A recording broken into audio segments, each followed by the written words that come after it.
Hello. Hey, how's it going? Pretty good. Can you hear and see me okay? Yes, I can. Can you hear and see me okay? Perfect. Yeah. Oh, oh, awesome. Well, thank you very much for taking the time to do this interview. Yeah, of course. Thanks for reaching out to schedule it. Oh, absolutely. I've been a gigantic fan of yours, no matter the project that you've been a part of. And unfortunately, I wasn't able to for the album last year, but I'm so glad that we're able to talk here to talk about the final songs for this collaboration. Yeah, awesome. Well, cool. It's really flattering to hear that you've been a fan of the music we've made in the past. And yeah, I'm glad that we have a chance to talk now. Oh, definitely.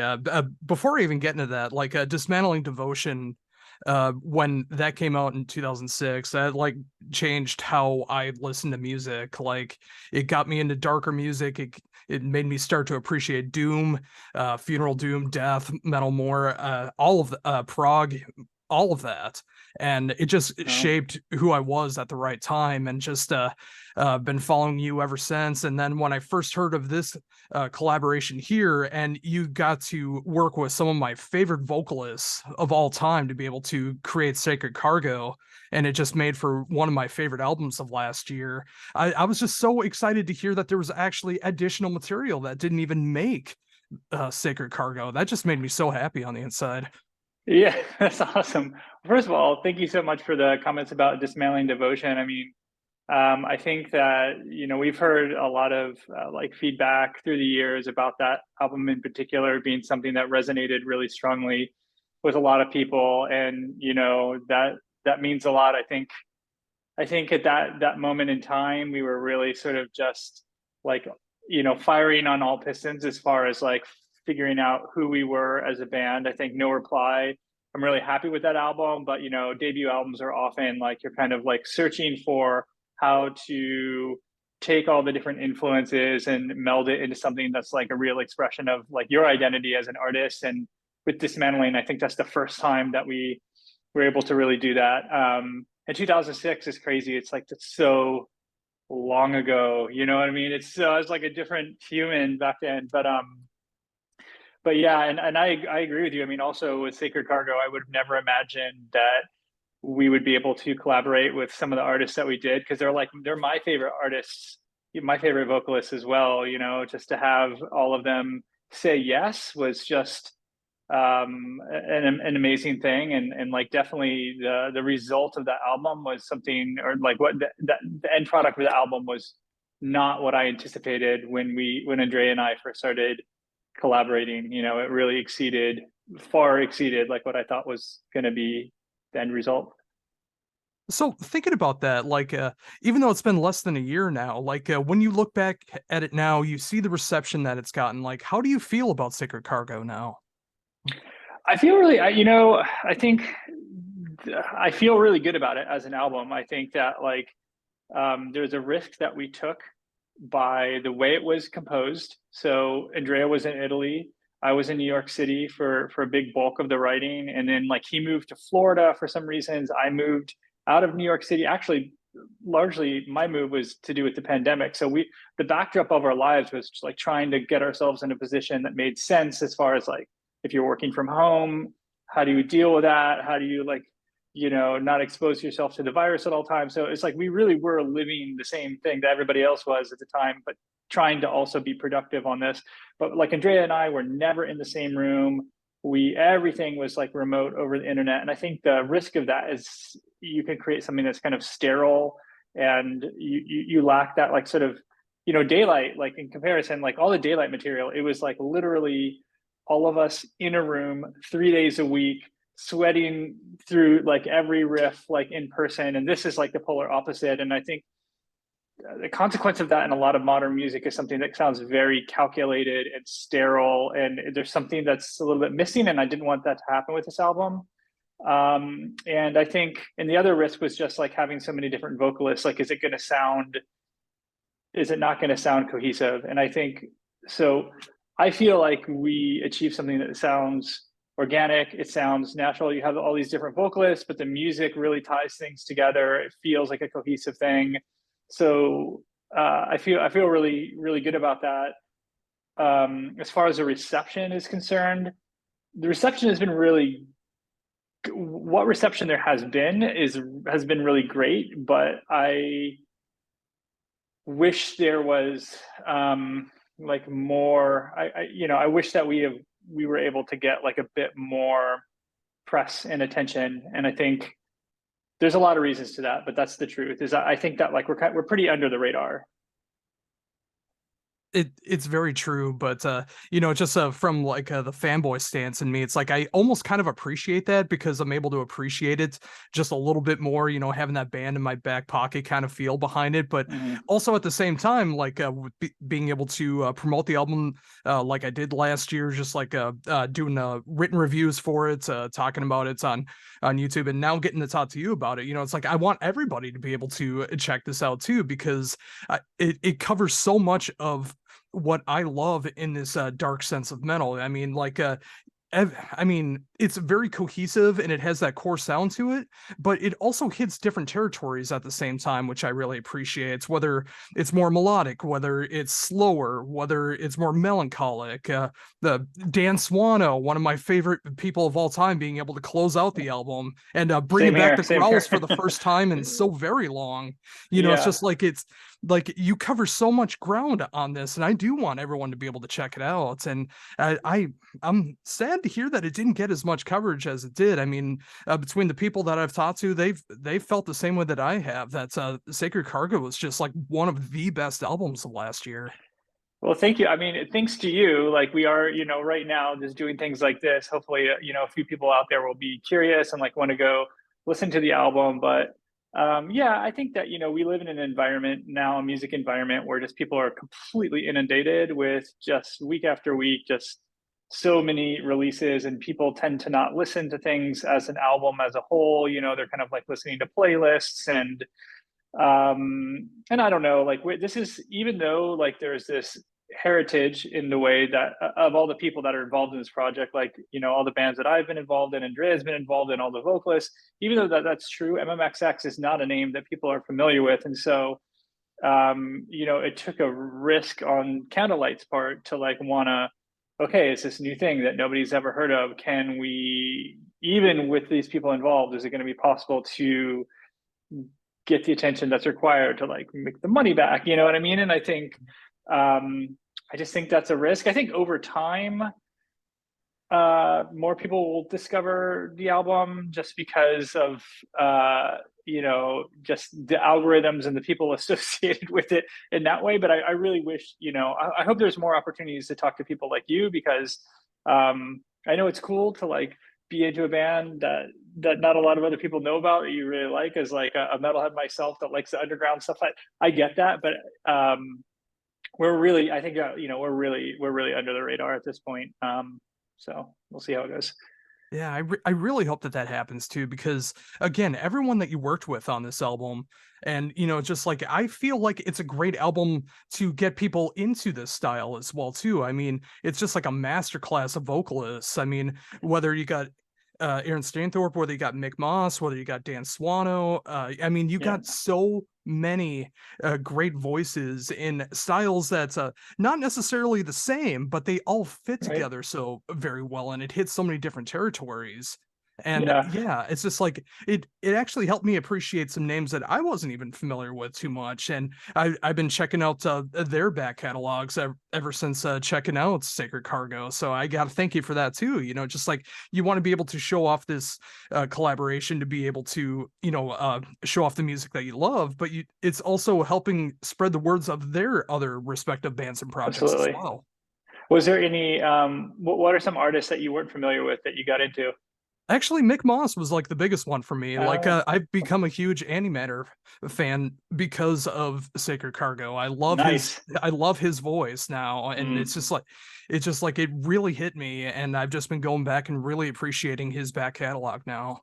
Oh, that's awesome. That's really good to hear. Yeah, he's a phenomenal talent. The new Antimatter album sounds amazing as well. Yeah, we were really lucky that I think he and Andrea in particular really like hit it off, and I think he felt that he said some really amazing things. I think he said the song "The Tower" was like one of the highlights of his career. You know, and Dan Swano said something really similar about Shadowhaven, which is just like you're talking about people that have these just like legendary careers. So to say something at that level is like amazing.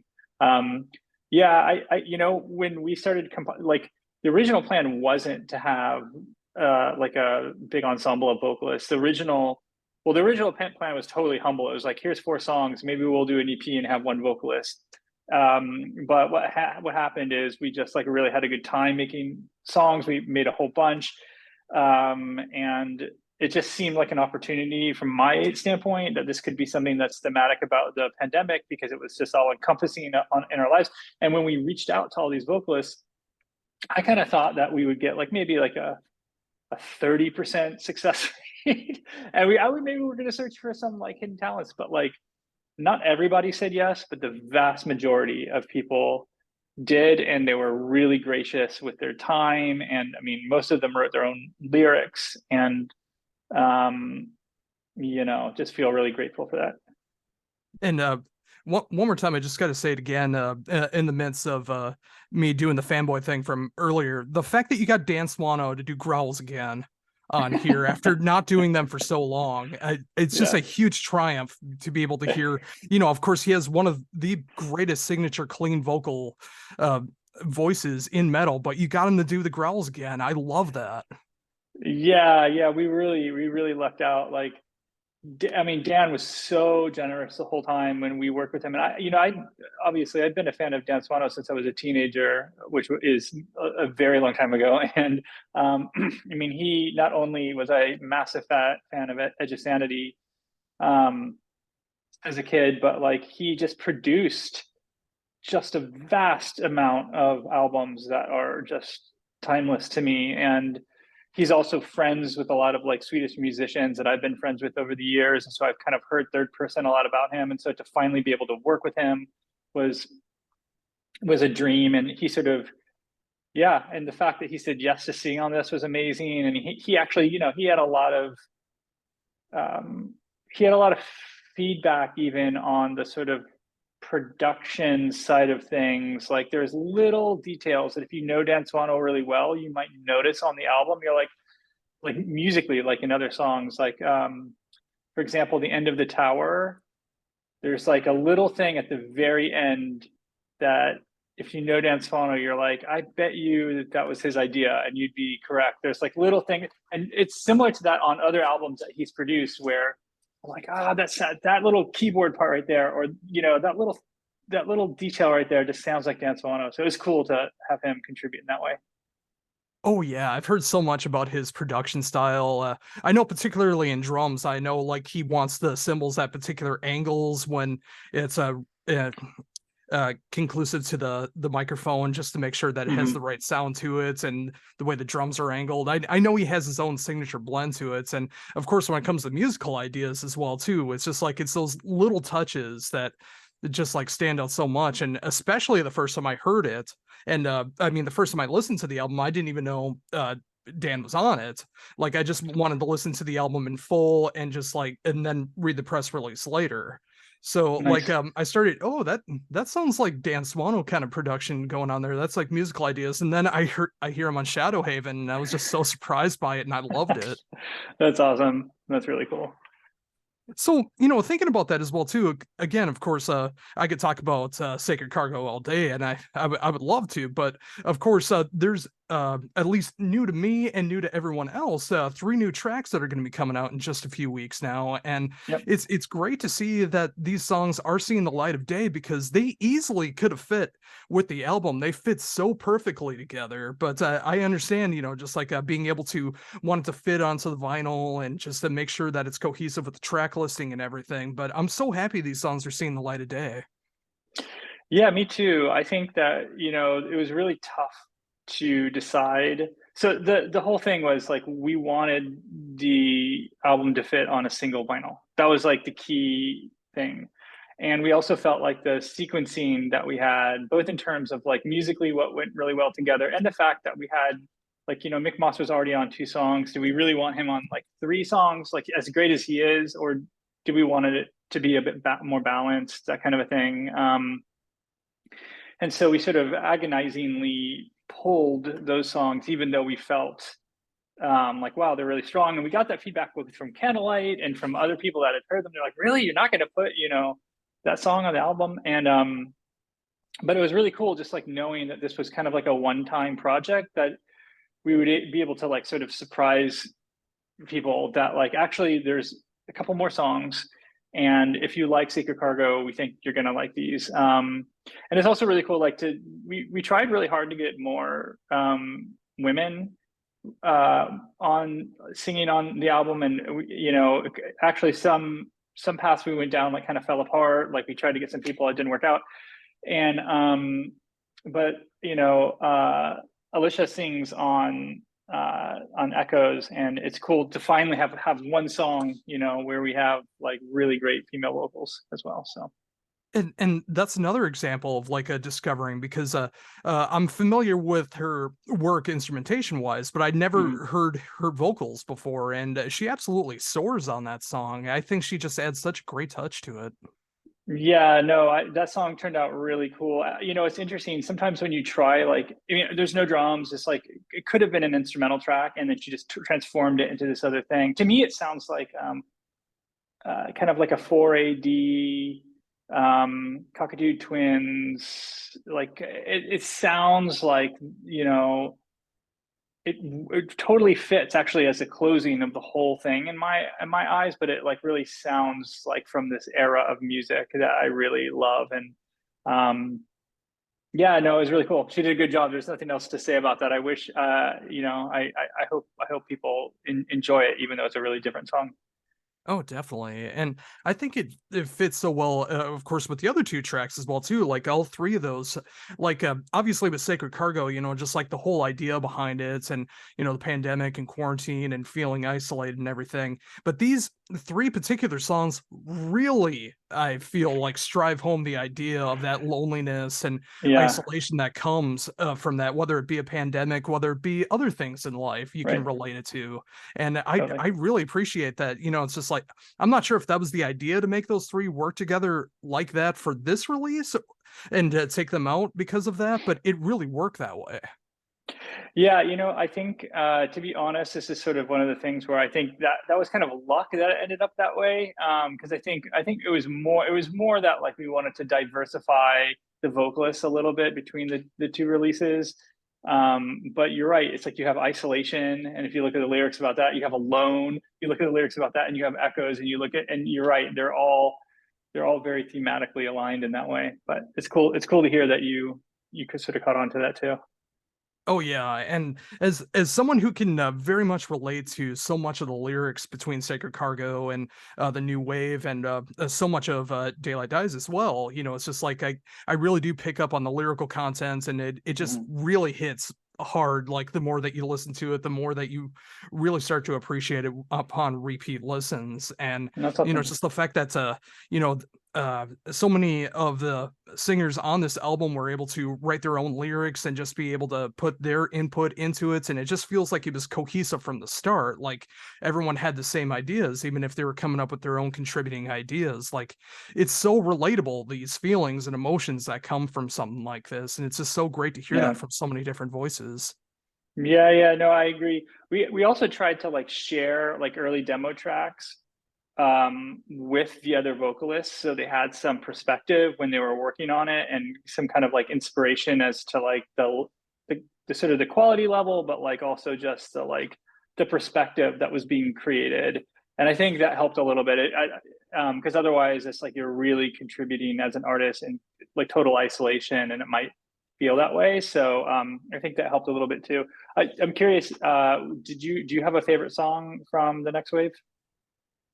uh it's hard to say. I mean, Alone and Isolation are probably the ones that are hitting me the most. Like it's kind of tied between those two, but of course, Yeah. the one with Alicia, like I'm I, starting to appreciate more and more upon those listens. Like it is so different from the rest of the album, but it's growing on me every single time that I listen to it. But yeah, I think it's Alone. I think that's the cool. All right, if I cool. had to pick one right now, it'd be Alone. Okay, cool. Cool. Awesome. Oh, definitely. And another great thing that I do love so much about what's going on between Sacred Cargo and the New Wave is not just what you hear audibly, but visually as well too. Like I love the album cover so much for Sacred Cargo, and I love that you did something different with the next wave because you Mhm. could have easily done something that fit thematically with it, but you did change it up. I love that there's different colors along with it. It has a little bit of a different mood to it. I like that. Yeah, so that's I'm glad that you called out the art because I am so grateful and thankful to Henry Prestes, the Portuguese photographer who, I saw his art online and I was like, oh my God, that is absolutely perfect for this project.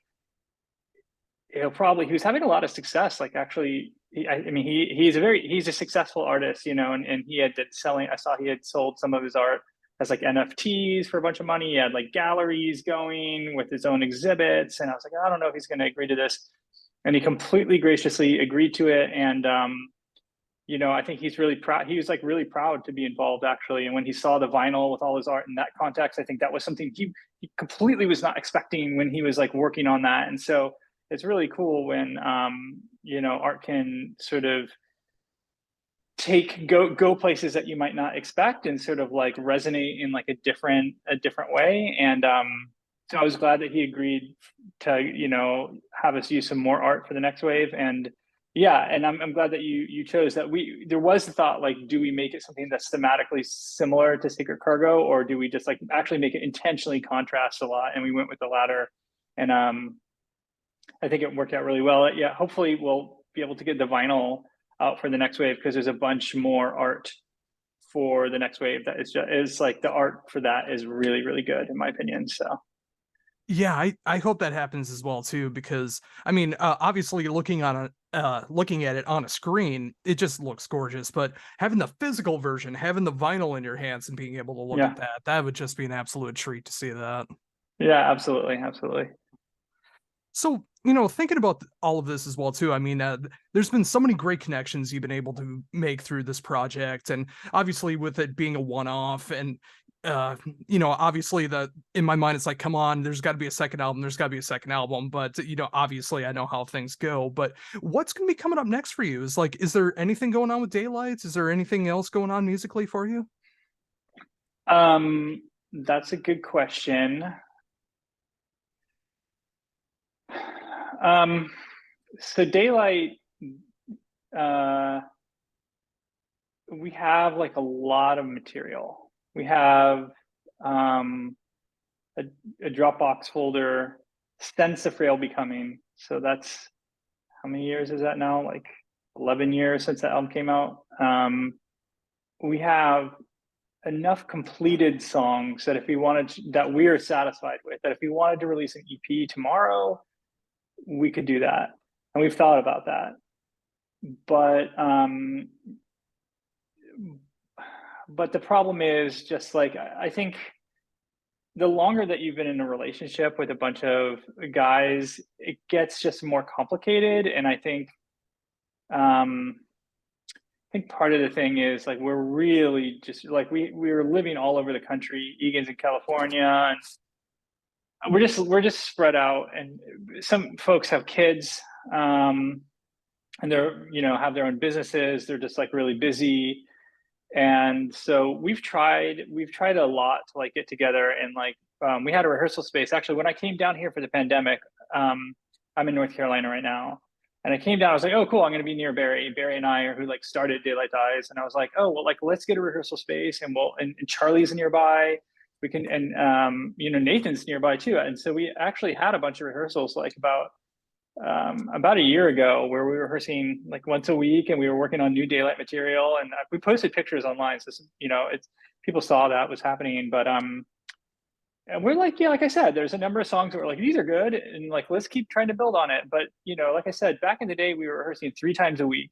We were like relentlessly like shaping all this material because you can have hours worth of riffs, but that's like the hard part is like how do you mold that into something that's like the level of like quality and like I don't know, it's like can um considered the same level as like the other stuff that we've released, you know, and um, it's just, I guess the short way to say it is there's going to be there's just like a lot of work to do that, and that requires a lot of time. And so far, we haven't like found the will or the way to do that. And that doesn't mean it's not going to happen, but that's sort of the truth. Is like every once in a while, somebody has a new cool couple of riffs or ideas, or a song that needs a lot more polishing, and it just moves very, very slow.